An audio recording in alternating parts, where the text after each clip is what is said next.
పోట్లీ బటన్స్ని ఈజీగా ఎలా రెడీ చేసుకొని మనం స్టిచ్చింగ్ కూడా డబల్ ఫుట్ మీద ఎలా స్టిచ్ చేసుకోవాలనేది ఈ వీడియోలో ఉంటుంది చూడండి. సింగిల్ ఫుట్ లేకపోయినా సరే మనము డబల్ ఫుట్ యూజ్ చేసి మనం ఈజీగా పోట్లీ బటన్స్ను స్టిచ్ చేసుకోవచ్చు అనమాట. ఫస్ట్ అయితే నేను ఇక్కడ 2 ఇంచెస్ వెడల్పు అండ్ 2 ఇంచెస్ పొడవు క్లాత్ని తీసుకొని దాంట్లో మనం ఇలా థర్మాకోల్ బాల్స్ ఉంటాయి కదా, దాన్ని అయితే పెట్టుకోవాలన్నమాట. మంచిగా వస్తుంది అండ్ చూడడానికి కూడా మంచిగా అనిపిస్తుంది అనమాట రౌండ్ షేప్లో.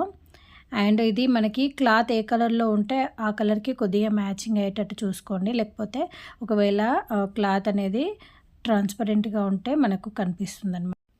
ఈ విధంగా తీసుకొని నేను ఇక్కడ దానికైతే ఈ విధంగా అయితే నాట్ అయితే వేసుకుంటున్నా. చాలా ఈజీగా మనం ఇవి పోట్లీ బటన్స్ అయితే మనం ఈజీగా రెడీ చేసుకోవచ్చు.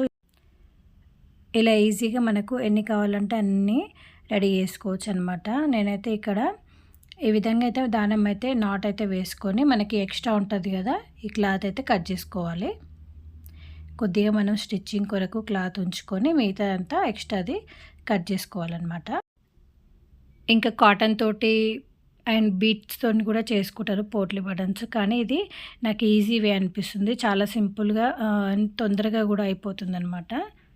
మీరు కూడా ఒకసారి ట్రై చేయండి. ఇక్కడ నేనైతే కావాల్సినవైతే పోట్లీ బటన్స్ అయితే రెడీ అయితే చేసుకున్నాను. ఇలా అన్నీ మనం ఒకటేసారి రెడీ చేసుకుంటే మనకి ఈజీగా తొందరగా అయిపోతుంది అనమాట స్టిచ్చింగ్. నెక్స్ట్ ఇక్కడ నేను హ్యాండ్కి అయితే ఇప్పుడు పోట్లీ బటన్స్ అయితే వేస్తున్నాను అనమాట.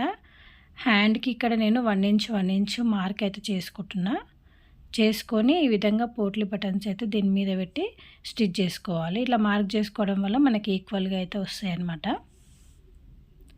ఫస్ట్ ఇక్కడ పాదం కింద మనం ఈ పోట్లీ బటన్ పెట్టి స్టిచ్ చేసుకున్నామంటే మనకి అది కదలకుండా నీట్గా వస్తుంది. లేకపోతే మనకి అది పెట్టినప్పుడు జారిపోతూ ఉంటుందన్నమాట.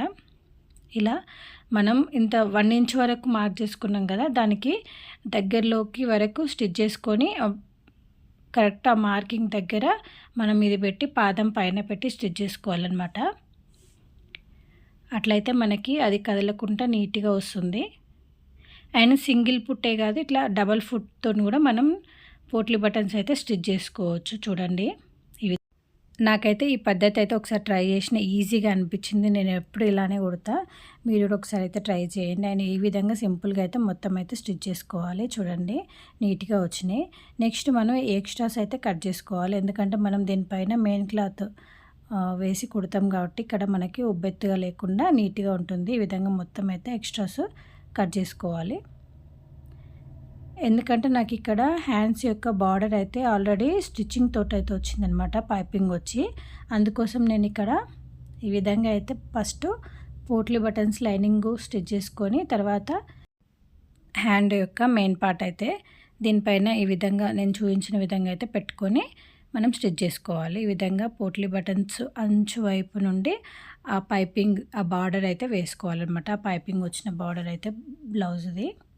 చూడండి, ఈ విధంగా అయితే నీట్గా పెట్టి మనం చూసుకుంటూ స్టిచ్ చేసుకోవాలన్నమాట. పైపింగ్కి ఆ పైన స్టిచ్ వచ్చేటట్టు. పోట్లీ బటన్స్ మీద స్టిచ్ అయితే వేసుకోవద్దు. జస్ట్ మనకి దాని చివరి భాగం అయితే ఈ విధంగా నీట్గా సర్చ్ చేసుకుంటూ స్టిచ్ అయితే వేసుకోవాలి. ఈ విధంగా చాలా సింపుల్గా అయితే మనం పోట్లీ బటన్స్ అయితే స్టిచ్ చేసుకోవచ్చు అనమాట. డబల్ ఫుట్ తోటి కూడా స్టిచ్ చేసుకోవచ్చు. నేను చూపించిన విధంగా సింగిల్ ఫుట్ అందరి దగ్గర ఉండదు కాబట్టి మనం నార్మల్ ఫుట్ తోటి ఈజీగా మనం స్టిచ్ చేసుకోవచ్చు. ఈ విధంగా నీట్గా మనం సర్చ్ చేసుకుంటూ పోట్లీ బటన్స్ మీద స్టిచ్ అయితే రాకుండా మనం ఈ విధంగా అయితే స్టిచ్ చేసుకోవాలి. నెక్స్ట్ ఇక్కడ లైనింగ్ మొత్తం అటాచ్ అయితే చేసుకుంటున్నా.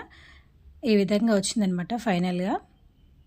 చాలా నీట్గా అనిపిస్తుంది ఈ విధంగా స్టిచ్ చేసుకుంటే. మనకి ఖర్చు కూడా మనకి వెనకాల పోట్లీ బటన్స్ది కనిపించదు, ఇట్లా మధ్యలోకి వెళ్ళిపోతుంది. మనం ఈ విధంగా స్టిచ్ చేసుకున్నామంటే బ్లౌజ్కి మనం 400 వరకు అండ్ 350 వరకు ఛార్జ్ అయితే చేయొచ్చు అనమాట. అండ్ నీట్గా వస్తుందన్నమాట. ఈ పద్ధతిలో ఒకసారి ట్రై చేయండి. ఇక్కడ బ్యాక్ నెక్ కూడా ఈ విధంగా డిజైన్ అయితే పోట్లీ బటన్స్ వేసుకున్నా. నెక్స్ట్ ఇక్కడ హ్యాండ్స్ అయితే అటాచ్ చేసుకున్నా. ఫైనల్గా అయితే ఈ విధంగా వచ్చిందనమాట. చాలా సింపుల్గా ఉంటుంది. మీరు కూడా ఒకసారి ట్రై చేయండి. అండ్ ఈ వీడియో ఎలా అనిపించింది అనేది కామెంట్ చేయండి. And thank you for watching. Subscribe to my channel.